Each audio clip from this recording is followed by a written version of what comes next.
ಆತ್ಮೀಯ ವಿದ್ಯಾರ್ಥಿಗಳೇ, ಇವತ್ತಿನ ಒಂದು ತರಗತಿಯಲ್ಲಿ ನಾವು 6 ಅಂಕಕ್ಕೆ ಸಂಬಂಧಪಟ್ಟಂಥ ಒಂದು ಪ್ರಶ್ನೆಯನ್ನು ನೋಡೋಣ. ಅಧ್ಯಾಯ 3ರಲ್ಲಿ ಉತ್ಪಾದನೆ ಮತ್ತು ವೆಚ್ಚಗಳು ಈ ಅಧ್ಯಾಯದಲ್ಲಿ ನಮ್ಮ ಬ್ಲೂಪ್ರಿಂಟ್ ಪ್ರಕಾರ 6 ಅಂಕದ ಪ್ರಶ್ನೆಗಳು ಈ ಅಧ್ಯಾಯದಲ್ಲಿ ಬರ್ತವೆ. ಸುಮ್ಮನೆ ನಡೆದಂತಹ ಪೂರ್ವಸಿದ್ಧತಾ ಪರೀಕ್ಷೆಯಲ್ಲಿ ಮೊದಲನೇ ಪೂರ್ವಸಿದ್ಧತಾ ಪರೀಕ್ಷೆಯಲ್ಲಿ ನಿಮಗೆ 6 ಅಂಕದ ಒಂದು ಪ್ರಶ್ನೆ ಕ್ರಿಯೇಟ್ ಆಗಿದೆ. 37ನೇ ಪ್ರಶ್ನೆ ಅದರಲ್ಲಿ ಈ ಕೆಳಗಿನ ಕೋಷ್ಟಕವು ಶ್ರಮದ ಸರಾಸರಿ ಉತ್ಪನ್ನ ಅಂದರೆ APL ಪಟ್ಟಿಯನ್ನು ನೀಡುತ್ತದೆ. ಶ್ರಮದ ಒಟ್ಟು ಉತ್ಪನ್ನ ಮತ್ತು ಸೀಮಾಂತ ಉತ್ಪನ್ನಗಳನ್ನು ಕಂಡುಹಿಡಿಯಿರಿ ಅಂತ ನಿಮಗೆ ಪ್ರಶ್ನೆ ಕೇಳಿ ಒಂದು ಕೋಷ್ಟಕವನ್ನು ಕೊಡಮಾಡಿದಾನೆ. ನೋಡಿ, ಇಲ್ಲೇ ಒಂದು ಕೋಷ್ಟಕ ಕೊಟ್ಟಿದ್ದಾನೆ. APL ಅಂದರೆ ಸರಾಸರಿ ಉತ್ಪನ್ನ ಒಂದು ಪಟ್ಟಿಯನ್ನು ಕೊಡಮಾಡಿದಾನೆ. ತದನಂತರ ಅವರು ಏನು ಕಂಡುಹಿಡಿಯ ಅಂದಾರ, ಶ್ರಮದ ಒಟ್ಟು ಉತ್ಪನ್ನ ಮತ್ತು ಸೀಮಾಂತ ಉತ್ಪನ್ನಗಳನ್ನು ಕಂಡುಹಿಡಿಯಿರಿ ಅಂತ ಕೇಳಿದ. ಸೊ ಒಟ್ಟು 6 ಅಂಕದ ಪ್ರಶ್ನೆ ಇದು. ಇಲ್ಲಿ ನೋಡಿ, 3 ಸೂತ್ರಗಳಿವೆ. ಒಟ್ಟು ಉತ್ಪನ್ನವನ್ನು ಕಂಡುಹಿಡಬೇಕಾದ್ರೆ ಸರಾಸರಿ ಉತ್ಪನ್ನಕ್ಕೆ ಉತ್ಪಾದನೆಯಿಂದ ಗುಣಾಕಾರ ಮಾಡಬೇಕು, ಅಂದಾಗ ನಮಗೆ ಒಟ್ಟು ಉತ್ಪನ್ನ ಸಿಗುತ್ತಾ ಅಂದ್ರೆ TPL ಸಿಗುತ್ತೆ.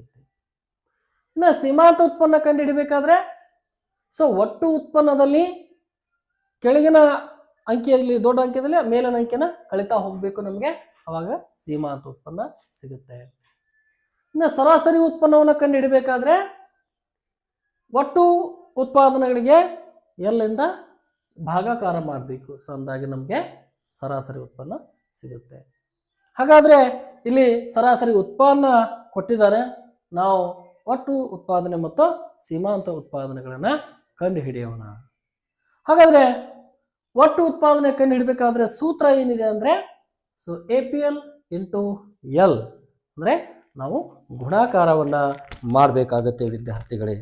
ನೋಡಿ, ಇಲ್ಲೇ 2 1 2, 3 7 6, 4 3 12, 5 4 20, 5 4 20, 6 3 18. ಸೊ ಈಸಿಯಾಗಿ ನೀವೇ ಮಾಡಿದ್ರಿ, ಒಟ್ಟು ಉತ್ಪಾದನೆಯನ್ನು ಕಂಡುಹಿಡಿದ್ರಿ. ಇಲ್ಲಿ 3 ಅಂಕಗಳು ನಿಮಗೆ ಬರ್ತವೆ ವಿದ್ಯಾರ್ಥಿಗಳೇ. ಹಾಗೆ ಸೀಮಾಂತ ಉತ್ಪನ್ನವನ್ನು ಕಂಡುಹಿಡಬೇಕಾದ ಸೂತ್ರ ನೋಡ್ರಿ, TPL - 1 ಅಂದ್ರೆ ಈ ಅಂಕಿ ಸಂಖ್ಯೆಯಲ್ಲಿ ಮೇಲಿನ ಅಂಕಿ ಸಂಖ್ಯೆನ ಕಳಿತಾ ಹೋಗಬೇಕಾಗುತ್ತೆ. ಸೊ ಇಲ್ಲೇ 2ಕ್ಕೆ 2, 6 ಒಳಗೆ 2 ಹೋದ್ರ 4, 12ರಲ್ಲಿ 6 ಹೋದ್ರ 6, 20ರಲ್ಲಿ 12 ಹೋದ್ರ 8, 20ರಲ್ಲಿ 20 ಹೋದ್ರ 0, 18ರಲ್ಲಿ 20 ಹೋದ್ರ -2. ಸೊ ಇಷ್ಟು ಬರೆದ್ರೆ ವಿದ್ಯಾರ್ಥಿಗಳೇ ನಿಮಗೆ 6ಕ್ಕೆ 6 ಅಂಕಗಳು ಸಿಗುತ್ತವೆ. ಆದ ಕಾರಣ ಈ ಸೂತ್ರದ ಸಹಾಯದಿಂದ ನೀವು ಈ ಲೆಕ್ಕವನ್ನು ಬಿಡಿಸಿ 6 ಅಂಕಗಳನ್ನು ಪಡೆದುಕೊಳ್ಳಿ.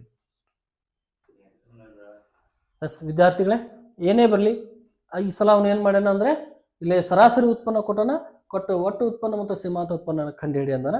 ಸೊ ಒಂದು ಪಕ್ಷದಲ್ಲಿ ಅವನು ಏನು ಮಾಡ್ತಾನೆ, ಒಟ್ಟು ಉತ್ಪಾದನೆಯನ್ನು ಕೊಟ್ಟು ಸರಾಸರಿ ಉತ್ಪನ್ನ ಮತ್ತು ಸೀಮಾಂತ ಉತ್ಪನ್ನ ಕಂಡುಹಿಡಿ ಅಂತ ಕೇಳ್ತಾನೆ.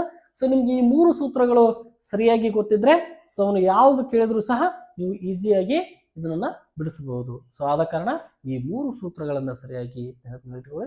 ಸೊ ಇದನ್ನ ಮತ್ತೊಮ್ಮೆ ಸರಿಯಾಗಿ ನೋಡ್ಕೊಳ್ಳಿ. ಇದು 6 ಅಂಕಕ್ಕೆ ಸಂಬಂಧಪಟ್ಟಂತ ಪ್ರಶ್ನೆ. ಪೂರ್ವ ಸಿದ್ಧತಾ ಪರೀಕ್ಷೆ 1 2026ರಲ್ಲಿ ಇದನ್ನು ಕೇಳಿದನ. ಸರಿಯಾಗಿ ನೋಡ್ಕೊಳ್ಳಿ. ಸೊ ನಿಮಗೆ ಒಳ್ಳೆಯದಾಗಲಿ.